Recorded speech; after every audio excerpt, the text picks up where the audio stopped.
Guys, Gareth23 back again with a video, in this video with a film review, and the film is Iron Man 3. I've literally, so I'm having to kind of talk quite quietly because my family were asleep, but anyway, literally 5 minutes ago I just got back from a midnight screening, or should I rather say a 1 minute past midnight screening. Here's my ticket. I don't think you can really see it, but it says Iron Man 3D on it, so Iron Man 3 3D. So I'm going to start the review by saying that I haven't yet seen the first two Iron Man films, and I've seen the Avengers film, which I'm not a fan of whatsoever, but I went to the film with an open mind, and I'm really glad I did, because if I was comparing this to all the other, compared to the Avengers and all the other films, I wouldn't have enjoyed it as much. The basic story is this terrorist called the Mandarin, who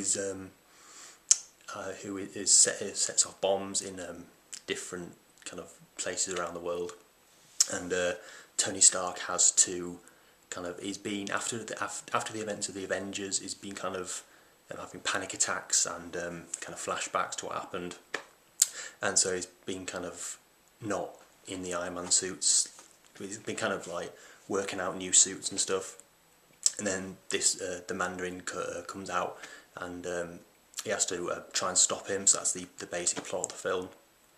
It's pretty good because there's some kind of 2 or 3 plot twists throughout the film. Again, I really did quite enjoy it. Really did enjoy this film, quite a lot more than I thought I'd do. So as I said, because I've watched the Avengers and didn't like it whatsoever, I thought I would kind of, it'd be mud to me, but I really did enjoy it. It did have the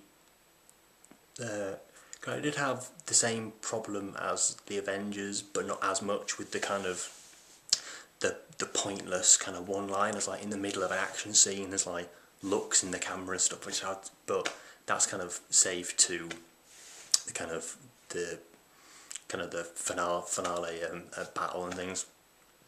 Again, it's the first Iron Man film with a new director, Shane Black, and I think he has directed other films, but I think I've seen one of his other films, I'm not quite sure, and this guy really knows how to shoot an action film. But as I said, I haven't actually seen the first two, so I don't know if they're better than those. But anyway, really good action set pieces. There's kind of 3 or 4 kind of really big ones, and then it's kind of, it slows down a bit.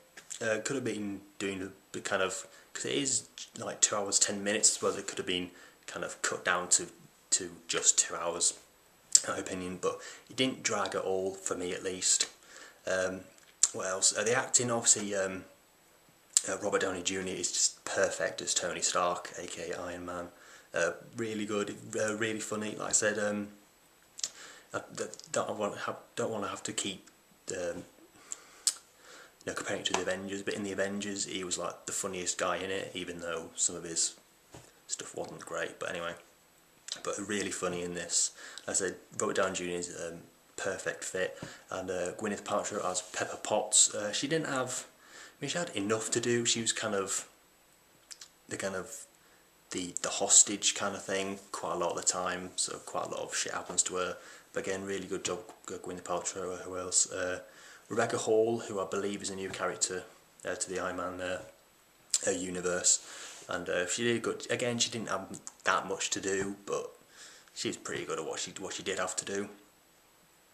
Guy Pearce as this, I don't want to give too much away, but is this scientist who in the late 90s came to Tony Stark with an idea, and he blanked him,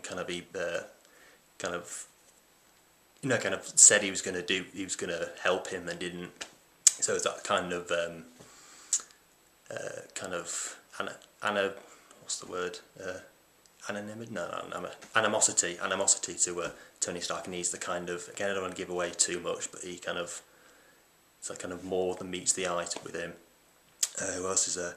The one who I found really funny in this film, Ben Kingsley as the Mandarin. This, for want of a better way, I suppose he is a terrorist, really. But again, I don't want to give too much away, but there's a plot twist in this which kind of really, just kind of really, it's kind of well, it's obviously not, terrorism isn't funny, but kind of what you find out about him is like really hilarious, really funny, and the rest of the film with him in it, I feel that he's the funniest thing in this film. Oh, what else? The thing I would say though is if you're deciding whether to go and see this in a 3D or 2D, I would probably prompt for the 2D, because I went to see it in 3D and it didn't bring too much. It didn't detract from the film, but it didn't really bring anything to it, in my opinion. It was really nice to look at and stuff, but it didn't really need it. But obviously, with it being a kind of a Marvel film, they're gonna have to try and get no more money by putting it in 3D. But say if you're going to see 3D or 2D, I'd really, I mean, if you're going to want to see it in 3D, you're going to anyway. But in my opinion, 3D doesn't really help it. It doesn't make it worse, but it doesn't make it particularly better either. So really nice to look at, great cinematography, great action set pieces. Again, I laughed a lot in this film, but the kind of, I say when the humour is actually funny, it really works, but when it's trying too hard to be funny, it just doesn't work at all. Like I say, in the kind of the finale battle, it's kind of, you know, like in the midst of like this really big battle, it's like this, like Don Cheadle as what's his name? I keep wanting to say Colonel Stars and Stripes, but no, that's Kick-Ass 2. What's his name? What's called War Machine, but they've changed into Iron Patriot, I think it is. He's kind of, again, I haven't seen the other two films, so I don't know how he links into it. Yeah, so like in like the middle of like a really big battle, like someone says this stupid one-liner that doesn't fit into the scene in any way. It's like, there wasn't too much of that, which I was really glad at. It's kind of more, that problem was kind of more contained in the kind of the finale of the film. So yeah, great cinematography, great directing, great acting. Great, pretty good editing as well.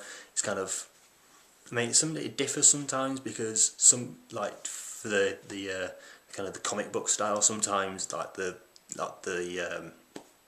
screen will kind of fade like that, so it's kind of like a comic book, which I really quite like. But it didn't do it a lot though, so it was kind of done if they kind of you were using it for that, or it was just kind of a coincidence or something. What else to say? So yeah, obviously if you're a fan of the Marvel films, you're going to go and see it anyway. But even if you're not, like me, I'm not like a particularly massive fan of the Marvel films. I mean, I've seen the Sam Raimi Spider-Man trilogy. The only other Marvel ones I've seen is the Incredible Hulk, the Ed Norton one, and the Avengers, which I didn't like at all.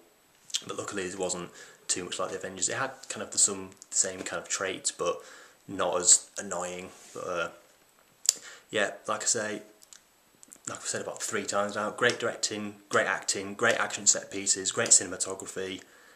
Really, like I say, it was funny when it needed to be funny. It was funny. When it was trying too hard to be funny, it wasn't funny whatsoever. But a lot of big laughs in the showing that I went to. Is about, but it's about a quarter full. But when you think of how many seats there are in the cinema that I went to, it's kind of still quite a lot of people. Obviously, as you can see, it's been #1 in the box office for weeks to come. So yeah, I think that's about it. I'd give it a very solid 8 out of 10. Like I say, I had a few problems with it.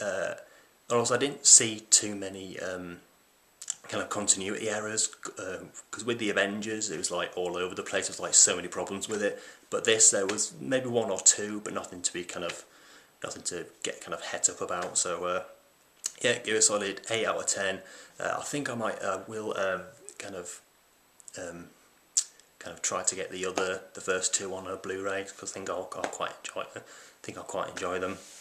And also maybe the other Marvel films like Captain America, Thor, and stuff like that. Like I say, I haven't seen any of those films, so be good to check those out. And this is I believe the first film in Phase 2, I do believe, along with Thor, Captain America, and I think that's probably it. So yeah, like I said before, give it 8 out of 10. Really enjoyed it.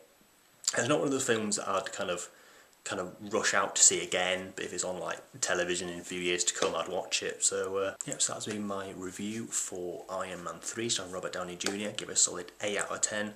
So please rate, comment and subscribe, and I'll see you in this video. Thanks for watching.